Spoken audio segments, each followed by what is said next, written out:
توحید کے ایسے دلائل، بنیادی عقائد کو تفصیل سے بیان کیا گیا، توحید کے ایسے دلائل کا ذکر کیا گیا، دلائل میں ایسی اس کے بارے میں واضح ہماری تفصیلات ملتی ہیں کہ جس کے بارے میں جس کا انکار کرنا ہی ناممکن ہے، یعنی کہ ہم اس کا انکار ممکن ہی نہیں کہ ہم اس کو انکار ہی نہیں کر سکتے۔ اللہ تعالیٰ نے اس طریقے سے بیان کیا ہے جیسے کہ اگر ایک یا ایک سے زیادہ رب ہوتے، کوئی کہتا سورج مشرق سے نکلے گا، کوئی کہتا مغرب سے نکلے گا، اس کی ایک بڑی واضح دلیل یہ ہے۔ اور پھر سورۃ الاخلاص کہ ہے اس میں ہمیں واضح طور پر ملتا ہے قل هو اللہ احد اللہ الصمد لم یلد ولم یولد ولم یکن لہ کفوا احد، کہ اللہ تعالیٰ نے نہ اس نے کسی کو اس سے کوئی پیدا ہوا، نہ وہ کسی سے پیدا ہوا، نہ اس کی کوئی اولاد ہے، نہ وہ کسی کی اولاد ہے۔ یعنی کہ سب سے بڑا اللہ نے کتنا بڑا دلیل دے دی۔ اللہ تعالیٰ کی صفات اور قدرت کے دلائل کو بھی ثابت کیا گیا، اور بہت سارے قرآن میں بہت ساری جگہوں پہ اللہ تعالیٰ نے اپنی قدرت کاملہ، اپنی صفات کے بارے میں ہر طریقے سے ثابت کیا ہے، اور اس میں تو عقل والے کے لیے نشانیاں ہیں۔ وہی اور رسالت کا اس بات کیا گیا ہے، اور موت کے بعد کی زندگی یعنی قیامت کے دن کی تفصیلات اور جزا و سزا کے دلائل ذکر کیے گئے۔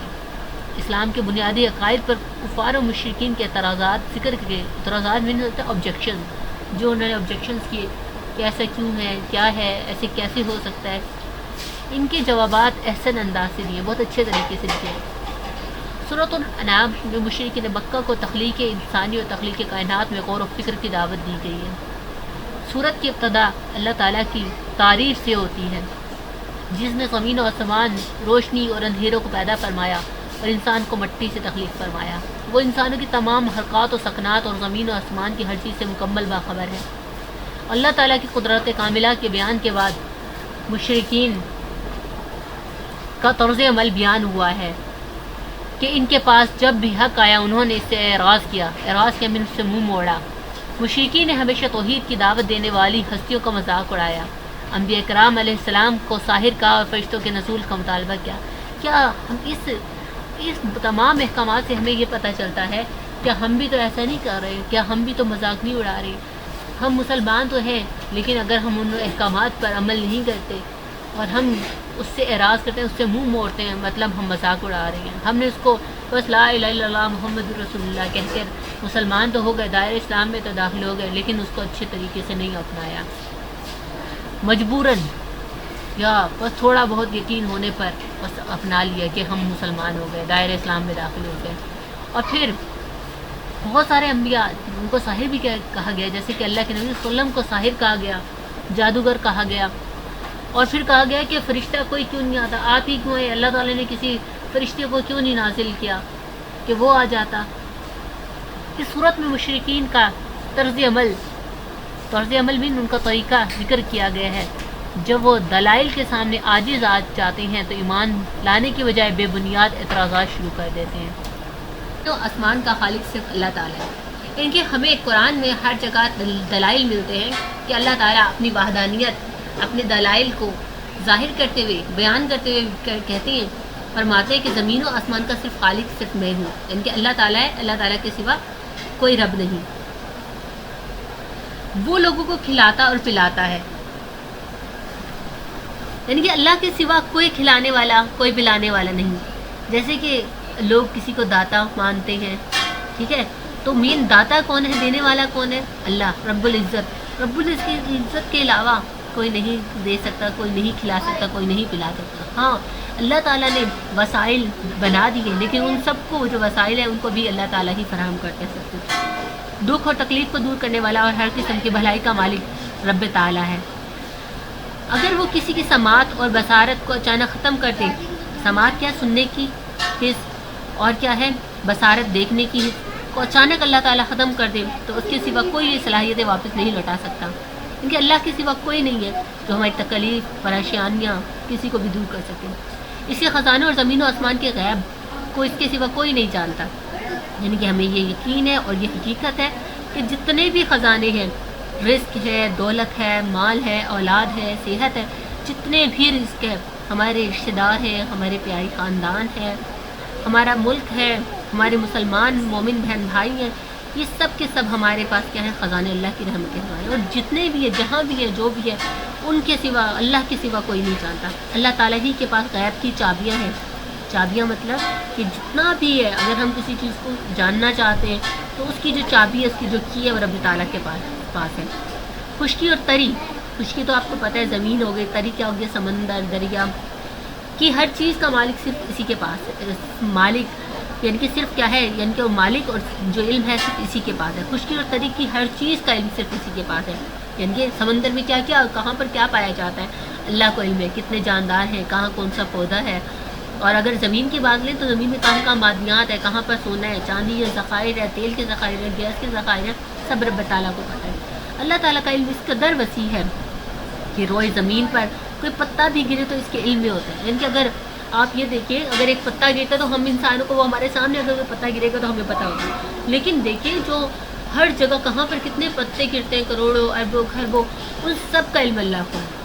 وہی ساری کائنات پر غالب اور ہر چیز کی خبر رکھنے والا ہے، یعنی کہ اللہ تعالیٰ کا غلبہ ہے ہر چیز پر، وہی بادشاہ ہے، وہی مالک ہے۔ توحید اور قدرت الہی پر دیے گئے دلائل کے ضمن میں حضرت ابراہیم علیہ السلام کے ساتھ دیگر انبیاء کرام علیہ السلام کا تذکرہ بھی کیا گیا۔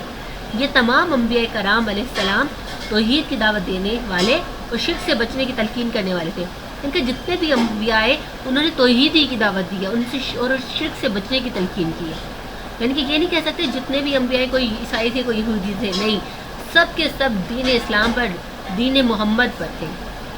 توحید اور قدرت الہی پر دیے گئے سورۃ الانعام میں نبی کریم صلی اللہ علیہ وسلم کو مخاطب کر کے یہ کہا گیا ہے کہ آپ صلی اللہ علیہ وسلم وحی الہی کی پیروی کریں اور مشرکین سے اعراض برتیں۔ اعراض میں ان سے کنارہ کشی اختیار کریں، یعنی کہ جاہل ہیں وہ بولتے ہیں برا بلا کہتے ہیں، تو اس کا مطلب یہ نہیں کہ ان کو پلٹ کے ان کی زبان میں ویسی بدتمیزی کی ہے، بلکہ ان سے کیا کرنا ہے، اعراض۔ اللہ تعالیٰ نے آپ صلی اللہ علیہ وسلم خاتم النبیین صلی اللہ علیہ وسلم کو ان مشرکین پر نگہبان یا محافظ بنا کر نہیں بھیجا، یعنی کہ اب یہ تو نہیں کہ اللہ کے نبی صلی اللہ علیہ وسلم آل دا ٹائم ان کے اوپر جیسے ایک واچ کرنے والا کیمرہ لگا ہوتا ہے آل دا ٹائم، کیا ہے اللہ نے کہا آپ ان کے محافظ نگہبان نہیں ہیں، آپ کا پیغام ہے ان کو پہنچا دینا، اور پھر کیا ہے اگر وہ ایمان نہیں لاتے تو یہ ان کی فالٹ ہے، ان کی غلطی ہے، یہ اپنے عقائد باطلہ پر جمے ہوئے ہیں، عقائد باطلہ جھوٹے جو عقائد ہیں، اگر ان کے مطالبے پر فرشتے نازل کر دیے جائیں اور ہر چیز ان کے سامنے اللہ تعالیٰ کی وحدانیت کی گواہی دے، ان کے اللہ تعالیٰ ایک ہے، اس کی وحدانی اللہ کی وحدانیت کی، اللہ کے ایک ہونے کی، اگر ہر چیز گواہی دے، فرشتے بھی آ جائیں، درخت بھی بول پڑے، زمین کی ہر ایک چیز، جانور بھی بول پڑے، ہواؤں سے بھی آواز ہے، پہاڑوں سے بھی آواز ہے، پھر بھی وہ نہیں مانیں گے، کیونکہ ان کے دلوں پر پڑتا ہے۔ یہاں تک کہ مردے ان سے کلام کریں، جو مر چکے وہ آ کے ان سے بات کریں، وہ کہیں بھائی اللہ ایک ہے، جن کے اللہ کے سوا کوئی رب نہیں، پھر بھی وہ نہیں مانیں گے، تب بھی یہ مان نہیں لیں گے۔ جب یہ اللہ تعالیٰ کے پاس جمع ہوں گے تو انہیں اپنی ہٹ دھرمی کا انجام پتہ چل جائے گا۔ توحید باری تعالیٰ کے دلائل کے بعد حلال و حرام کے مسائل بیان کیے گئے ہیں، یہ مشرکین کے خود ساختہ اصولوں کی نفی کی گئی، نفی میں مائنس کیا گیا، کیونکہ ان کے خود ساختہ جو اصول ہے اس کی مائنس کیا گیا، واضح کیا گیا کہ ہر چیزوں کو حلال و حرام قرار دینے کا اختیار صرف اللہ تعالیٰ کا ہے، یعنی کہ اگر کوئی چیز حلال ہے حرام ہے وہ رب تعالیٰ بتائے گا، ہم خود سے اپنے اوپر اس چیز کو حلال یا حرام نہیں کر سکتے۔ مشرکین نے حلال اور حرام کے اصول خود بنا لیے تھے کہ فلاں جانور صرف ان کے مردوں کے لیے حلال ہے اور عورتوں کے لیے حرام ہے، کچھ نہیں چوپایوں میں چار ٹانگوں پر جو جانور تھے ان پر سواری کو حرام قرار دے دیا تھا، اور کچھ نہیں چوپایوں کو بتوں کے نام پر وقف کر دیا تھا، اور انہیں ذبح کرتے وقت یا ان پر سوار ہوتے وقت اپنے بتوں کا نام لیتے تھے، اگر ذبح کر رہے تو کہتے تھے یہ فلاں بت کی ہم کو ان کے نظر مانتے ہیں، اور ہمارے ہاں بھی مسلمانوں میں ایسے عقائد باطلہ پائے جاتے ہیں کہ ہم فلاں بزرگ فلاں پیر کو یعنی کہ ان بزرگ کے دربار پر جا رہے نظر نیاز کر رہے، اس طرح کے عقائد باطلہ پائے جاتے ہیں۔ اللہ تعالیٰ نے تمام عقائد و نظریات کو ان کی غلطی قرار دیا ہے۔ بہتا ہوا خون، خنزیر کا گوشت اور وہ جانور جن کو ذبح کرتے وہ اللہ تعالیٰ کے سوا کسی کا نام پکارا گیا اور حرام قرار دیا۔ دیکھیں بہت سارے ایسے کہ فلاں پیر کی طرف سے فلاں پیر کے نام پہ ہم یہ ذبح کر رہے ہیں، اب فلاں دربار والے ان کے نام سے ہم ذبح کریں تو وہ بھی حرام ہے۔ جس پر غیر اللہ کا نام لیا جائے گا وہ چیز کیا ہوگی، وہ ذبح، وہ کھانا، وہ حرام ہوگا۔ اللہ کے سوا، غیر اللہ میں جو اللہ کے سوا ہے، کسی کا بھی نام لے کر اگر اس کو کھانے کو، اس نظر نیاز کو کھایا جائے گا، تقسیم کیا جائے گا، وہ حرام ہے۔ سورۃ الانعام کی آیت 151 سے 153 میں حکم دیا گیا ہے کہ اللہ تعالیٰ کے ساتھ کسی دوسرے کو شریک نہ ٹھہرایا جائے، والدین سے حسن سلوک کیا جائے اور اولاد کو رزق کی کمی کے ڈر سے قتل نہ کیا جائے. کتنے بڑے احکامات ہیں. اور اللہ تعالیٰ کا بے شک اللہ تعالیٰ سے ہم کسی کے شریک تو نہیں ٹھہرا ہوتے، لیکن والدین کے ساتھ حسن سلوک نہیں ہے. اگر ہماری ماں ہمیں بلائے، ایک بار میں کہیں امی بلائے، امی کہے، وہ کہتے کیا ہے مجھے ہی بلاتی رہتی، یہ بھی والدین کی نافرمانی ہے. ہمیں والدین اگر کسی کام کو کرنے کا حکم دے سوائے شرک کے، تو ہمیں ہر حکم ان کا بجا لانا ہے.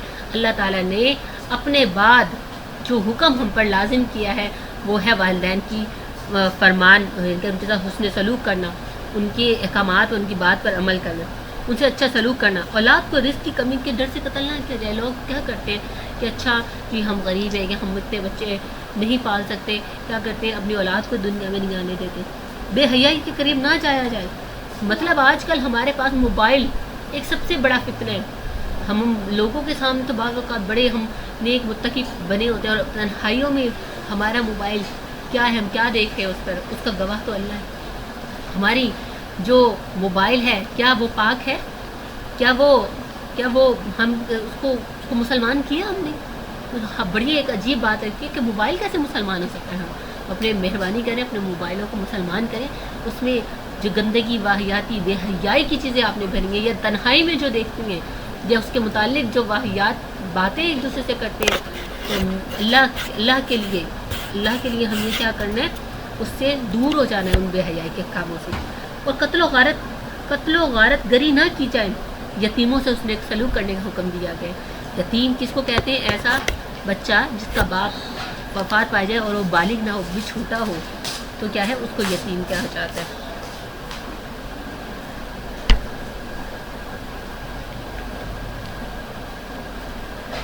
اور ان کا مال کھانے سے منع کیا گیا. ناپ تول کو پورا کرنے اور ہر معاملے میں عدل انصاف کرنے کا حکم فرمایا گیا ہے.